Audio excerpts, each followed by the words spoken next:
그 말을 받은 사람들은 세례를 받음에 이날에 신도의 수가 3,000이나 더하더라. 그들이 사도의 가르침을 받아 서로 교제하고 떡을 떼며 오로지 기도하기를 힘쓰니라. 아멘. 우리가 사도행전 2장 하면 대개 오순절 마가의 다락방 사건을 기억하고 그들이 받은 성령 세례를 기억합니다. 마가의 다락방에만 성령 세례 하면 사도행전 2장의 트레이드마크와 같은 사건이죠.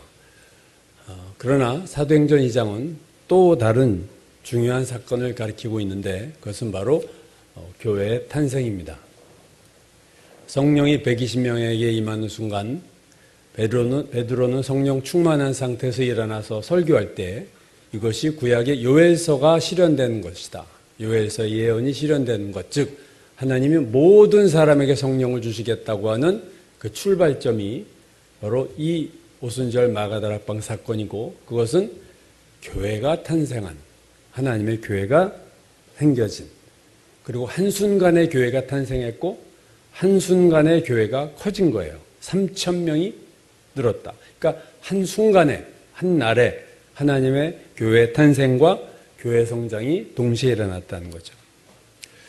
우리가 놀라운 것은 베드로의 설교를 듣고 회개한 이들이 예수 그리스도의 이름으로 세례를 받은 뒤에 그들이 한 첫 번째 행동이 무엇이었는가 하는 겁니다. 그것은 바로 오늘 본문 41절과 42절이죠. 그 말을 받은 사람들은 세례를 받음에 이날에 신도의 수가 3,000이나 더하더라. 자, 그 다음에 42절 그들이 사도의 가르침을 받아 교제하고 떡을 떼며 오로지 기도하기를 힘쓰니라. 그들이 힘쓴 일이 있었어요. 예수를 믿고 구원받은 다음에 이들이 힘쓴 것이 무엇이었는가? 그것은 사도의 가르침을 받았다. 그들이 첫 번째 구원받고 한 것이 뭐냐면은 사도의 가르침을 받았다는 거예요. 예수를 믿고 세례받은 직후 즉시 그들은 말씀으로 양육받기 시작했다. 그거죠. 마틴 로이드 존스가 그런 얘기를 했어요. 기독교의 부흥이란 무엇이냐? 그것은 교회가 사도행전으로 돌아가는 것이다. 그리고 오순절을 재현시키는 것이다. 오늘 이 진정한 교회였던 초대교회를 우리가 보면서 그들이 했던 가르치고 말씀을 가르치고 배우고 이 양육을 했다는 것은 교회가 부흥이 되고 진정한 교회가 되려면 반드시 있어야 되는 사건이 바로 이 배우고 가르치는 사건이라는 거죠.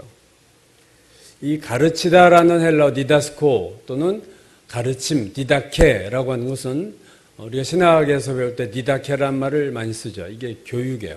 말씀으로 가르침하는 것. 이게 사도행전에 21번이 나오는데요.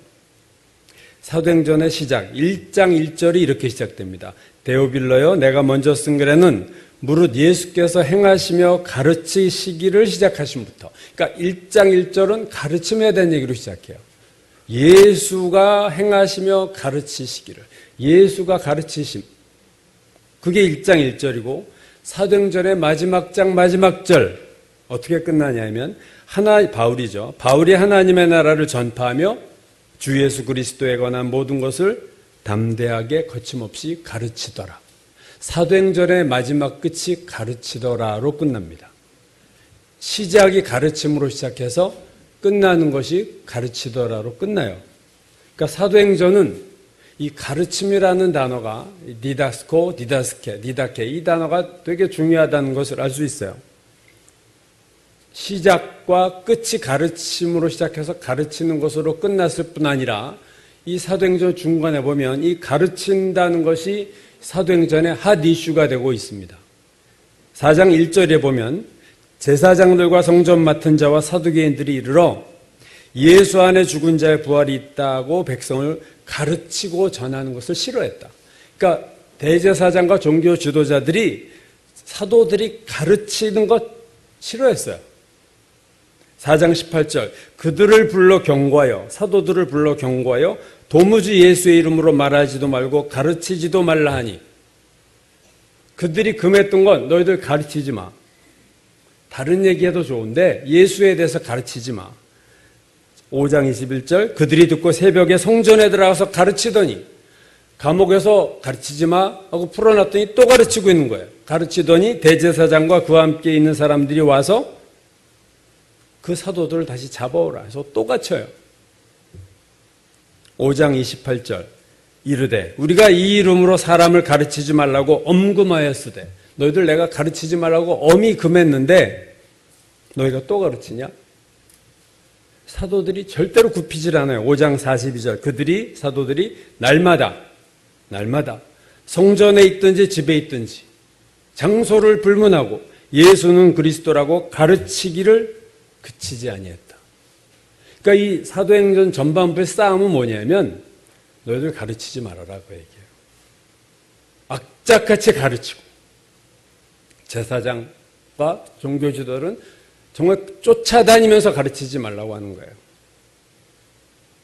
최선을 다해서 막고 목숨을 걸고 가르치고 있어요. 여러분 배움은 말씀을 가르치고 배우는 것은 시간이 되면 해도 되고 안 되는 문제가 아니라는 거예요. 이게 지금 이 싸움 아니에요. 이게 필수적인 거예요. 이거 선택이 아니에요. 목숨을 걸고 가르쳤어요. 이거 없으면 교회가 무너지는 것을 사도들이 알았기 때문에 그렇습니다. 마귀가 좋아하는 그리스도인이 있어요. 물론 마귀는 그리스도인을 아예 안 좋아하지만 그래도 그 중에서 조금 마음에 드는 애들이 있어. 뭐냐? 무식한 그리스도인. 뭐 아는 게 없어요. 아주 그냥 갖고 놀기 딱 좋은 그리스도인. 마귀의 밥이에요. 마귀가 공격하는지도 모르고 마귀가 유혹하는지도 모르고 지가 지금 내 손에 들어왔다는 것도 모르고 교회가 가르치는 거 대제사장과 종교 지도자들이 싫어했던 것처럼 마귀도 교회가 가르치는 거 싫어합니다. 교인들이 하나님 말씀을 사모하고 배우려고 하는 그 마음 되게 싫어해요. 그래서 마귀는 믿는 자들의 마음에 말씀, 아이고 뭘 배워? 아이고 귀찮아. 말씀 부담돼. 아이고 지겨워. 이런 생각을 자꾸 집어넣고 있어요. 근데 많은 사람들은 그게 마귀가 주는 생각인지 모르고 그냥 내 생각이라고 생각하고 그래. 뭐 바쁜데 뭘 해? 뭘 배워? 말씀 힘들지. 말씀을 멀리합니다. 말씀 멀리하면 영적으로 무방비 상태가 되는 거고 마귀의 밥이 되는 거예요. 무리에서 떨어진 양과 같이 마귀의 공격 대상이 되는 거예요. 너희 대적 마귀가 우는 사자같이 두루다니며 삼킬 자를 찾나니. 누가 삼킬 자예요? 무지한 자. 하나님 말씀에 무지하면 예수 믿어도 왜 마귀의 밥이 되고 계속 죄 가운데 헤매면서도 죄악인지도 모르고 그렇게 사는 거예요. 말씀을 가르치고 배우는 것은요, 영적 전쟁입니다, 여러분. 가르치는 자도 전쟁이요, 배우는 자도 전쟁이에요. 가정 예배 드리는 거 가르치는 자도 전쟁이요, 예배 주관하는 자도 전쟁이요, 예배 참석하는 자도 전쟁이에요. 영적으로 하나님 앞에 가까이 가는 건 항상 전쟁입니다. 그렇게 생각하시면 돼요. 왜? 세상과 마귀가 절대로 좋아하지 않으니까. 그냥 가도록 내버려두지 않으니까. 사도들만 이렇게 열심히 가르친 게 아닙니다. 예수님도 열심히 가르치셨어요. 마가복음만 보면 마가복음 1장 21절 예수께서 곧 안식일에 회당에 들어가 가르치시매. 2장 13절 다시 바닷가에 나가심에 큰 무리가 나왔거늘 예수께서 그들을 가르치시니라. 4장 1절 다시 바닷가에서 가르치시니. 4장 33절 그들이 알아들을 수 있는 대로 말씀을 가르치시되. 6장 2절 안식일이 되어 회당에서 가르치시니. 6장 6절 모든 촌에 두루 다니시며 가르치시더니. 예수께서 사방 다니면서 한 것이 가르치시는 거예요. 6장 34절 목자 없는 양 같음으로 인하여 불쌍히 여기사 이에 여러 가지로 가르치시더니. 군중들이 불쌍히 여기셨을 때 예수께서 가르치신 거예요. 불쌍하다고 여겨서 가르치셨어요. 말이 좀 불쌍히 여겨서 가르친다. 이 말이 좀 이상하잖아요. 예수님은 그들이 불쌍히 여기서 가르치셨어요. 왜? 말씀이 필요한 걸 아셨어요. 그 불쌍함을 해결하는 것은 빵이 아니고 하나님의 말씀인 걸 알았기 때문에. 사람이 떡으로만 사는 것이 아니라 하나님의 입으로 나오는 말씀으로 산다. 그걸 주신 거예요. 예수님도 열심히 가르치셨고 사도들도 열심히 가르쳤어요. 초대교회는 열심히 가르쳤습니다. 그래서 전무후무한 교회사에서 최고의 교회가 된 거예요, 초대교회가. 지난주에 제가 섬김에 대한 얘기를 했죠. 교회의 네 번째 특징, 섬김, 디아코니아. 자, 사도행전 6장에 보면요, 헬라파 과부들이 구제에 빠졌어요. 누락이 됐어요, 명단이. 유대파 과부들에게는 먹을 걸 주는데 헬라파, 즉 이방인 출신의 과부들은 그 명단에서 배제가 되니까 이게 다툼이 일어났습니다. 이게 디아코니아에서 문제가 생긴 거예요. 섬김의 봉사 대상에서 빠진 거예요. 그러자 이제 어필을 하고 막 논란이 생기니까 문제가 커지니까 사도들이 이 문제를 해결합니다. 여러분 어떻게 해결했나요? 여러분 사도행전 큐티 해서 다 아시잖아요. 그것은 성령과 지혜가 충만한 7 집사를 뽑아서 그 공개하는 일, 식탁 섬김을 맡긴 거예요. 그러면서 사도들은 뭐 하느냐? 6장 4절, 우리는 오직 기도하는 일과 말씀 사역에 힘쓰리라. 즉 베드로와 제자들은 말씀을 가르치는 일과 기도하는 일에만 나는 올인하겠다. 봉사하는 거 우리는 빠질게. 사도들이 이렇게 해결했을 법도 해요. 봉사 식탁에서 헬라파가 빠졌어? 야, 우리도 팔 걷어붙이고 그 일하자. 이렇게 들어갈 법도 한데 참 영적인 판단을 한 거예요. 사도들이 말씀과 기도를 제껴놓고 음식 나눠주고 국 퍼주고 남이 볼 때는 훌륭해. 역시 사도들이 섬김이 있어. 그게 아니에요, 여러분. 우리는 오직 말씀과 기도에 전념하겠다. 그들의 사명은 말씀을 가르치는 게 사명이에요.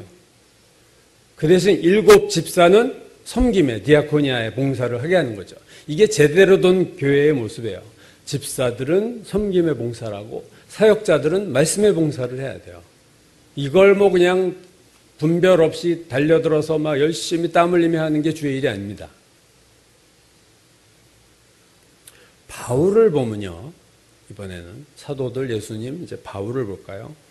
바울하면 전도 여행을 떠올릴 만큼 1차 전도, 2차 전도, 3차 전도 여행 우리가 요즘 하고 있죠. 예루살렘으로의 다시 전도 여행, 로마까지 가는 그가 뛴 거리가 거의 2만 킬로입니다, 여러분. 2만 킬로를 그가 지중해 연안 아시아와 정말 유럽, 그리스를 돌아다니면서 복음을 전했어요. 그래서 바울하면 정착한 목회를 한 것이 아니라 계속 이동하면서 복음을 전하는 전도자라고 우리가 생각을 하고 있어요. 그러나 바울이 전도만 했는가? 그렇지 않습니다.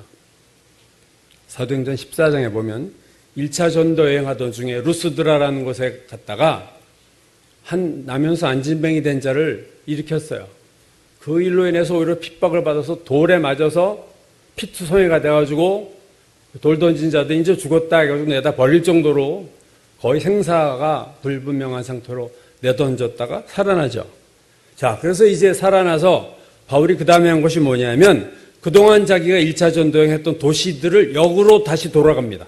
그러니까 루스드라에서 이고니온으로 갔다가 비시디 안디옥으로 역순으로 돌아가서 바로 안디옥 교회로 귀환하지 않고 자기가 여태까지 왔던 길을 다시 거슬러 올라가요. 그 이유를 15장 22절이 이렇게 말합니다. 제자들의 마음을 굳게 하여 이 믿음에 머물러 있으라 권하고. 그러니까 내가 전도를 했는데 이들이 제대로 믿음 생활을 하는가를 확인하려고 그들의 제자들의 마음을 굳게 하여 이 믿음에 머물러 있으라 권하려고 다시 돌아가는 거예요. 돌 맞았던 데들을 다시 돌아갑니다. 2차 전도 여행을 또 떠났는데요. 그 떠나게 된 동기가 이거예요. 몇 주에 바울이 바나바더러 말하되 안디옥에 돌아와서 이제 쉬고 있다가 선교하고 이제 쉬고 있는데 뭐라고 말하냐면 바울이 바나바한테 우리가 주의 말씀을 전한 각성으로 다시 가서 또 가자 해서 형제들이 어떠한가 방문하자. 그렇게 해서 시작된 게 2차 전도 여행이에요. 그러니까 1차 전도 여행했던 걔네들이 믿음 생활을 잘하는지 좀 확인하자. 영적 팔로우업 하는 거죠. 다시 그들을 영적 관리하려고 또 그때 이렇게 떠나게 돼요. 그게 2차 전도여행이에요. 3차 전도여행의 시작도 똑같습니다. 사도행전 18장에 보면 얼마 있다가 떠나 갈라디아와 부르기아 땅을 차례로 다니며 모든 제자를 굳건하게 하니라. 굳건하게 했다. 그냥 복음을 전한 게 아니라 이미 복음은 들어갔는데 그들을 굳건하게 했다. 그러니까 한 번 복음을 듣고 내가 예수를 믿어서 이제 끝난 게 아니라 계속 가르침이 필요하다는 거예요. 그래서 바울이 또 가고 또 가는 거죠. 그뿐 아니라 바울이 오랫동안 머물면서 복음을 전한 곳들이 몇 곳 있습니다. 안디옥 교회요. 사도행전 11장 26절 안디옥에 데려와서 둘이 바울과 바나바가 1년간 큰 무리를 가르쳤다. 그러니까 안디옥에서 1년 동안 정착했어요. 바울이 계속 돌아다닌 게 아닙니다. 1년 동안 무리를 가르쳤다. 그래서 1차 전도에 갔다 온 다음에 또 안디옥에 유하며 주의 말씀을 가르치며 전파했다. 안디옥에 2번이나 머물러 있었어요. 고린도에서 1년 6개월을 머물면서 그들 가운데서 하나님의 말씀을 가르치니라. 고린도에서 바울이 1년 6개월을 정착했습니다. 양육을 한 거예요. 고린도 교회를.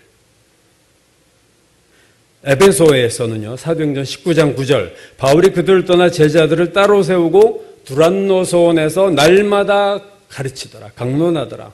2해 동안 이같이 하니, 2년 동안 두란노소원에서 양육을 했어요. 2년 동안은 두란노에서 한 거고요. 그 에베소에서 3년을 있습니다, 바울이. 그러니까 바울이 계속 돌아다니는 것만이 아니라 고린도에서 1년 6개월, 에베소에서 3년을 정착하면서 말씀을 가르치고 양육했어요. 바울은 전도자일 뿐 아니라 양육자입니다. 그는 아주 탄탄하게 초대교회를 가르치고 양육해서 한 지역에 정착해서 가르치고 양육했어요. 예수님도 열두 사도들도 바울도 가르치는 일에 온 힘을 쏟았습니다. 왜냐하면 양육이 얼마나 중요한가를 안 거예요. 가르치면요, 교회가 반드시 해야 돼요. 가르침이 없으면 참교회가 아니고 가르침이 없으면 그 교회는요, 있으나 마나한 교회가 되고 마귀의 밥이 될 수밖에 없습니다. 근데 여기서 또 하나, 가르치는 양육이 중요하지만 또 하나 중요한 게 있어요. 오늘 본문에 보면 누가 가르쳤다고요? 사도들이 가르쳤다. 사도들이. 누구의 가르침이었는가 하는 거예요. 수강시청할 때 요즘은 보니까 그냥 순식간에 인터넷으로 끝장이 나더만요. 몇 초 안에 좋은 강의는 그냥 마감이 되고, 우리 때는 몸으로 가서 때워야 되니까 학교를 가서, 아날로그 시대죠. 가가지고 수강시청했는데 항상 먼저 찾는 과목이 있어요. 학생 수가 많은 과는 똑같은 과목을 한 6, 7교수가 가르칩니다. 그러면 각 교수가 어떤지가 다 이미 소문이 선배들을 통해서 나서 어떤 교수님 수업이 듣기 내용도 있고 학점도 잘 준다. 그러면 그 교수 과목은요, 금방 끝나요. 수강시간이 금방 끝나요. 똑같은 과목을 배워도 누가 가르치느냐에 따라 이게 다른 거예요. 여러분. 사도들의 가르침이라는 걸 우리가 놓치면 안 됩니다. 사도가 누구예요?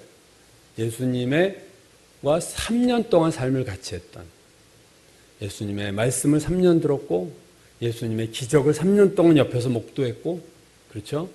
수많은 사건이 많았어요. 거기서 배운 그 영적 노하우를 따라갈 자가 누가 있겠습니까? 그러나 그것만이 아니에요. 배반도 하고 도망도 가고 속도 세기고 엉뚱한 짓 하고 야단 맞고, 그러다가 마지막 오순절날 성령을 받았어요. 여러분, 사도들보다 더 뛰어난 선생이 없어요. 인류 역사를 통틀어서, 기독교 역사를 통틀어서 사도들보다 하나님 말씀을 제대로 가르칠 수 있는 사람은 아무도 없습니다. 그래서 누가 가르치느냐가 이렇게 중요한 거예요. 여러분. 누구로부터 가르침을 받았는가 중요한 거예요. 바울도 자기를 소개할 때 내가 가말리엘 문화에서 내가 율법을 배웠다. 가말리엘 당대 최고의 율법학자였어요. 그러니까 누구 밑에 있었다, 누구에게서 배웠다, 무엇을 배웠느냐도 중요하지만 누구에게서 배웠느냐 이렇게 중요한 겁니다.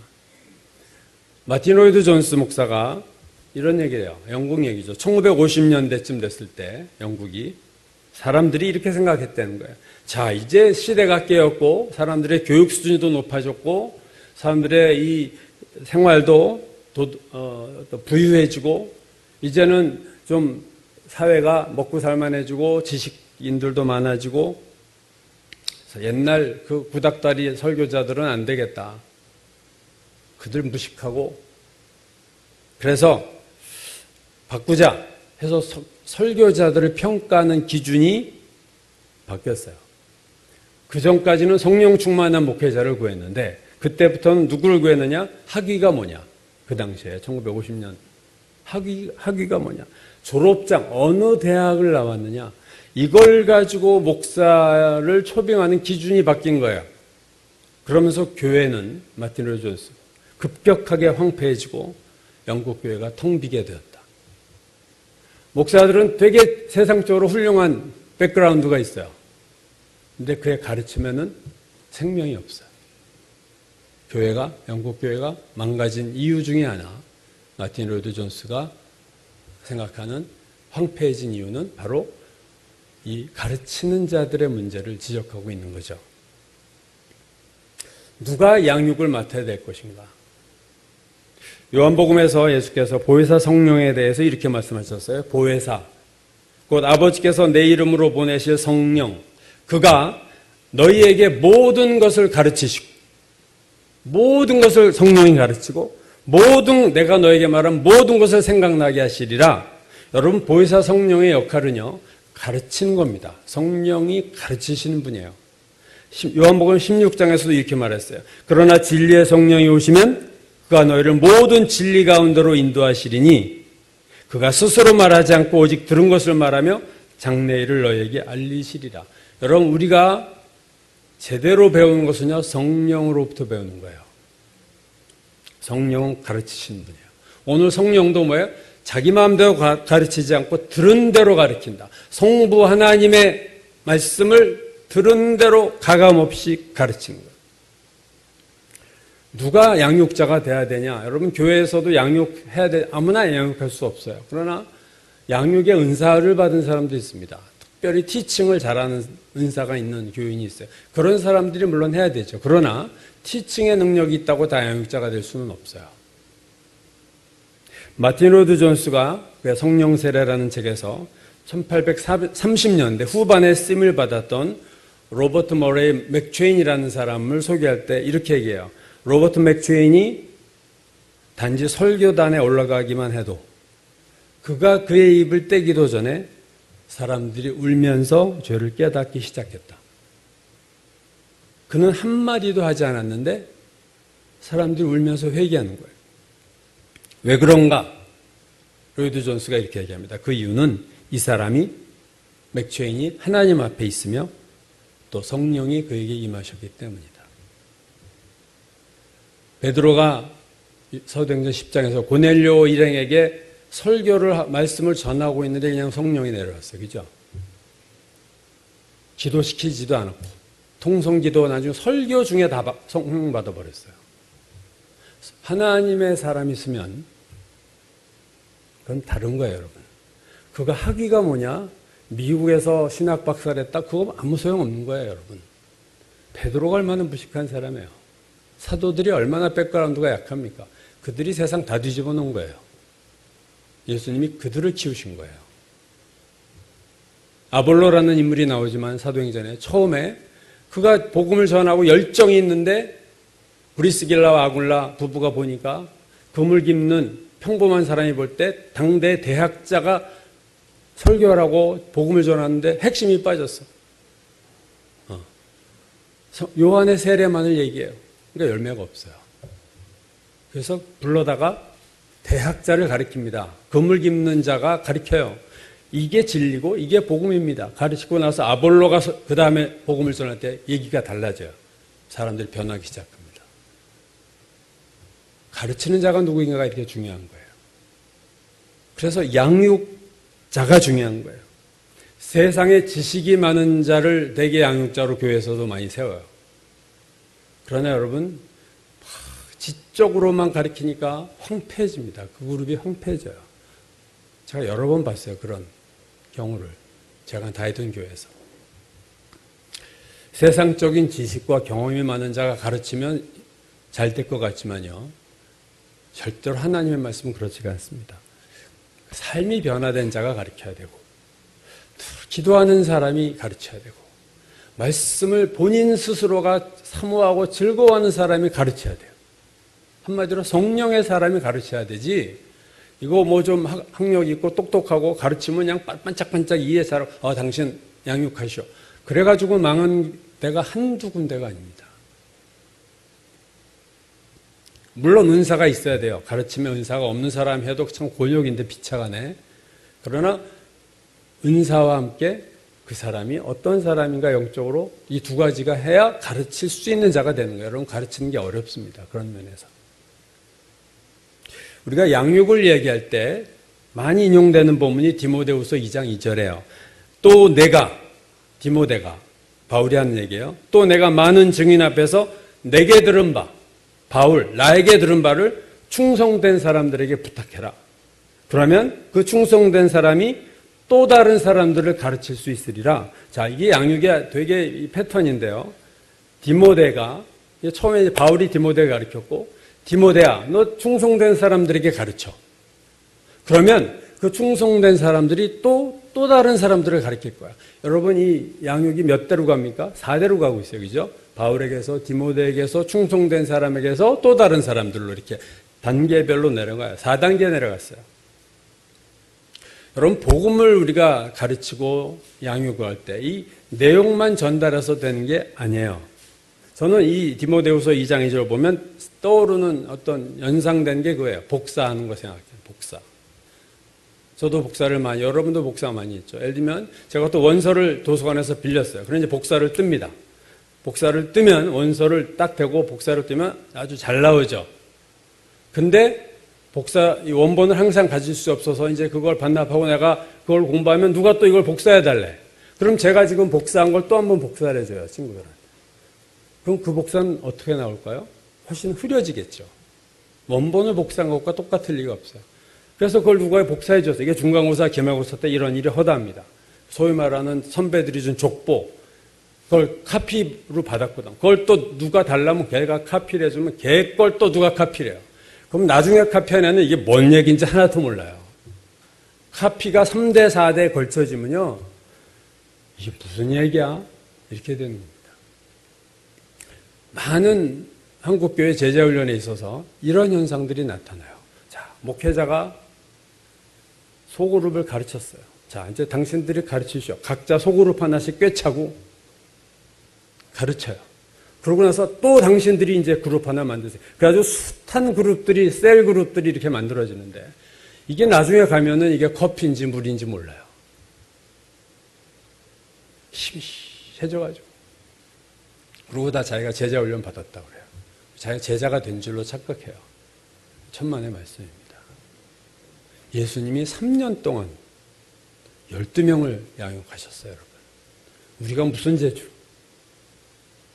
1년에 몇 그룹을 만들어내요? 그게 무슨 의미가 있어요? 복음은 물건을 전하는 게 아니에요. 가르침은 뭐 이렇게 물건 전하는 게 아니고, 뭐 강의 내용을 전하는 게 아니에요.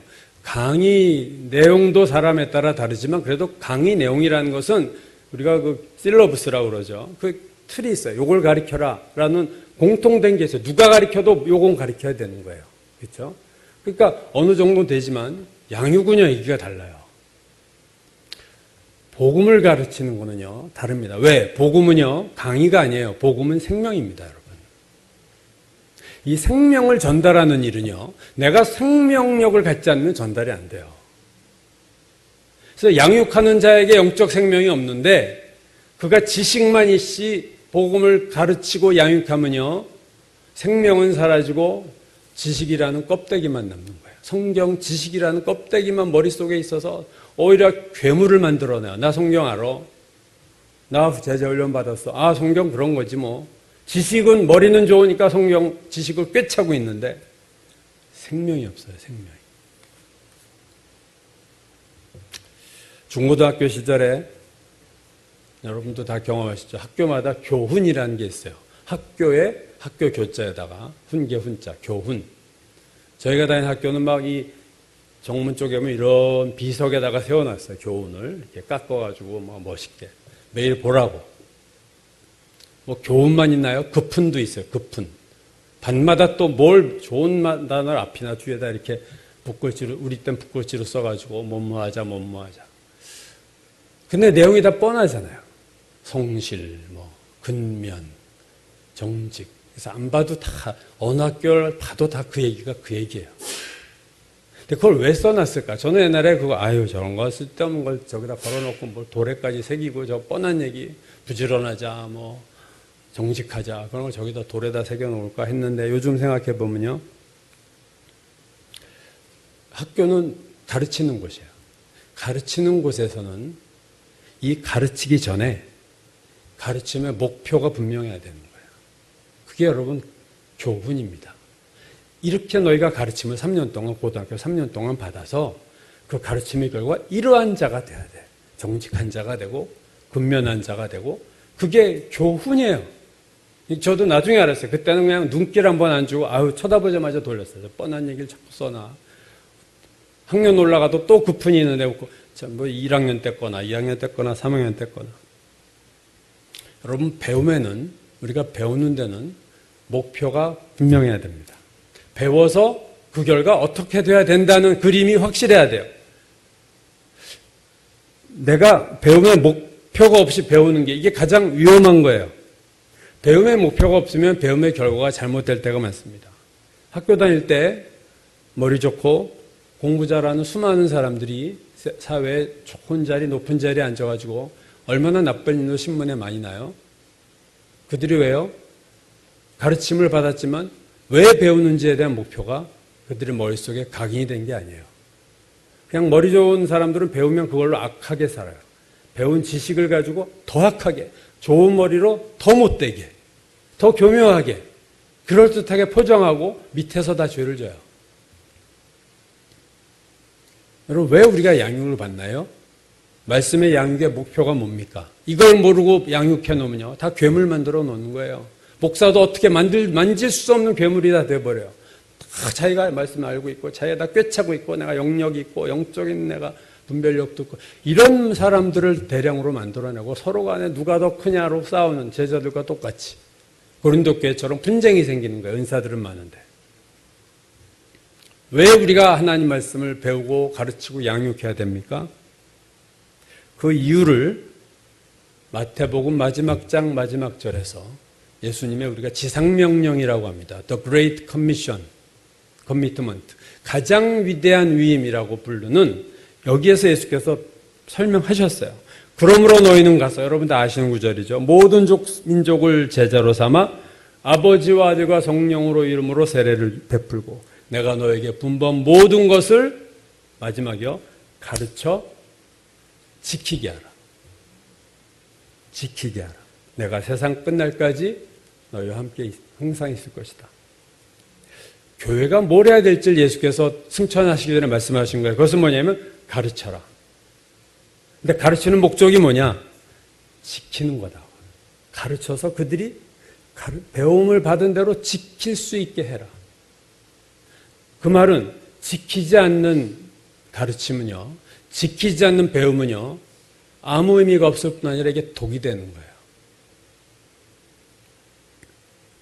교회에서 사도들이 그렇게 감옥에 갇히면서도 가르친 이유가 뭔데요? 그들이 말씀을 알고 배우고 그래서 그 말씀대로 살라고. 말씀을 가르쳐 지키게 하라. 이거 당연해 보이는 말씀인데 현실은 너무나도 당연하지가 않아요. 오늘 한국교회 문제가 여기에서 걸리는 거 아니에요? 말씀대로 살지를 않는다는 거예요. 예수 믿는 사람들이. 교회는 다니는데 세상 사람들로 똑같은 죄를 짓고 사니까 오히려 더한 죄를 더 교명해질 때도 있고 그래서 믿지 않는 자들이 교회가 아니다. 개독교가 되고 말았어요. 왜요?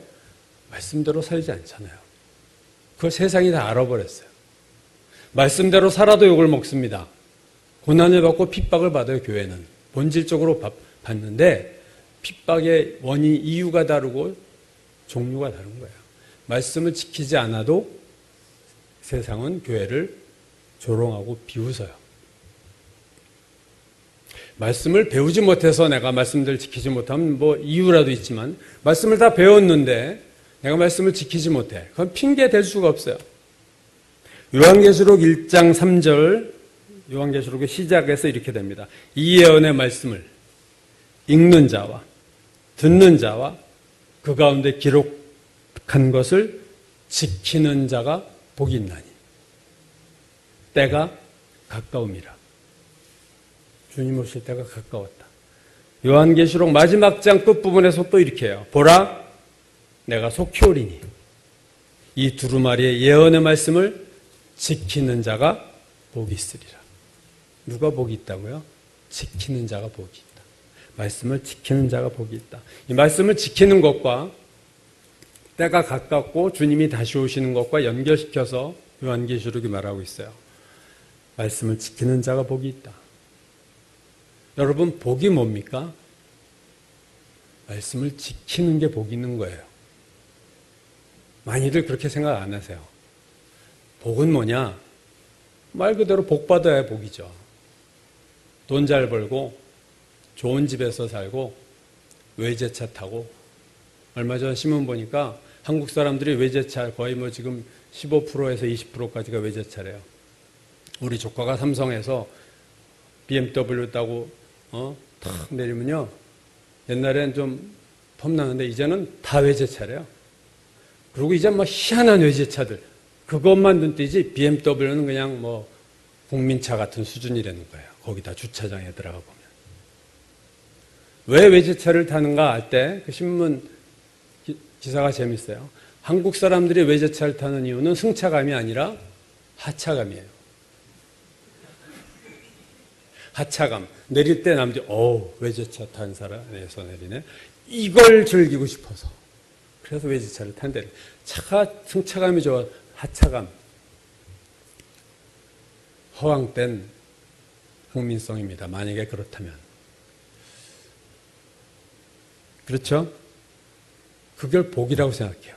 좋은 아파트에 예수 믿고 자녀가 잘 되고 건강하고 돈이 더 많아지고 말씀을 하나도 지키지 않는. 여러분, 돈 많이 벌고 좋은 집, 좋은 차 타는 건 예수 안 믿는 사람도 더 많아요. 그런 사람들이. 그게 복입니까? 그들이? 복은요, 하나님 말씀대로 사는 게 복이에요. 왜냐하면 주님 오실 때 우리를 그걸로 평가하시기 때문에 그래요. 우리를 심판하시는 기준이 딱 하나예요. 너 말씀대로 살았느냐? 네가 성경을 많이 알고 있느냐? 아니에요. 네가 많이 배웠느냐? 성경을 배웠느냐? 제자 훈련을 했고 성경 지식이 많으냐? 관심이 없어요. 주님은. 너 말씀을 지켰느냐? 그래서 때가 가까이 오니라. 주님이 다시 오실 때는요, 이것밖에 남는 게 없어요. 말씀을 지켰느냐, 못 지켰느냐. 말씀을 그때는 많이 안 것이 더 죄예요. 알고 지은 죄가 모르고 지은 죄보다 더 크다 그랬어요. 그래서 우리가 말씀을 배운다는 거는요, 되게 우리에게 로드가 걸리는 거야. 이걸 내가 지키지 못하는 말씀이 되면 나에게 화가 있을 수 있다라는 그런 긴장감이 우리에게 있어야 돼요. 그냥 아무 부담 없이 성경 공부하고 이거 여러분 제자 훈련하는 그림 큰 교회들 보면요. 앉아가지고 책상에서 뭐 공부하는 스타디 그룹이야. 완전 스타디 그룹. 그게 제자가 그렇게 되나요? 제자는 말씀을 지키는 게 제자입니다. 배움의 목적이 지키는 거예요. 우리가 교회에서 말씀을 가르치는 이유, 교회에서 말씀을 배우는 이유는요. 딱 한 가지밖에 여러분 목표가 분명해야 돼요. 나는 이걸 지키려고 배운다. 그 목적 없이 배우면요. 교만한 사람들을 또 양산해 냅니다. 올해 지구 전체가 정말로 사상 초유의 폭염으로 큰 고통을 겪었습니다. 우리나라뿐 아니죠. 거의 재앙 수준인데 어떤 뉴스 시간에 앵커가 날씨 전문가, 기상 전문가를 불러다 대담한 중에 이렇게 질문했어요. 뭐 이 질문이 좀 그렇긴 하지만요 하면서 앵커가 내년도 우리나라 여름엔 날씨가 어떨까요? 그랬더니 앵커 그 전문가가 그래, 기상 전문가. 그걸 제가 어떻게 알겠습니까? 그러나 분명한 것은 지구가 더 더워질 거라는 겁니다. 이전으로 돌아가기는 어렵습니다. 요한계시록에 보면 7대접의 심판이 있어요. 그 중에서 4번째 대접이 뭐냐면요. 해가 권세를 받아 불로 사람을 태우니 사람들이 크게 태움에 태워진지라. 사람이 불에 타요. 얼마나 뜨거운지. 주님 오시기 전에 일어날 현상입니다, 여러분. 막 보니까 이 얼마나 뜨거운지 막 계란이 이렇게 부화가 되고 도로가 올라오고, 그죠? 이 뜨거워서 막 익어버려, 다. 마지막 때가 되면요, 일곱 대접의 역사 때는 해가 불로 사람을 태우리라. 앞으로 우리 자녀 세대를 위해서 여러분 기도해야 되는 이유가 그겁니다. 우리 자녀들은 정말로 힘든 세상을 살 거예요. 사막화되고 있고 온 세계가 물이 점점 없어지고 먹는 물 기근, 날씨가 이렇고 빙하가 녹고 해수면 올라가고 땅은 좁아지고 사람들은 악해지고 동성애 이런 타락의 극에 가고, 그럼 이런 세대에서 하나님 말씀을 지키고 살아야 되는 우리 자녀들이 여러분 가슴 아파야 됩니다. 우리 자녀에게 뭘 줘야 될까를 잘 생각하셔야 돼요. 세상적인 거 주려고 믿음 괜찮아, 교회 좀 빠져도 돼, 그 아이들에게 우리가 못할 짓을 하는 거가 될 겁니다. 앞으로 이 지구에 수많은 재앙들이 더 일어날 거고 주님이 오실 증거들이 지금도 있지만 계속해서 드러날 것이고요. 이러한 상황에서 중요한 것은 말씀을 배워서 지키는 거예요. 그게 정답이고, 교회가 힘써야 될 것은 사도들처럼 가르쳐야 되고, 교우들은 배워야 되겠다. 배우는 목적은 배워서 이 말씀 지켜야 되나, 이 말씀대로 살아야 돼. 그래야 세상의 빛이 되고 소금이 될 수 있고, 그래야 주님 오실 때 내가 말씀을 지켰는가로 주님이 나를 판단하실 테니까 주님 앞에서 내가 축복을 받고 정말 복받은 자가 되려면 말씀을 지켜야 된다 하는 이 공감대가 교회 안에 일어나야 됩니다.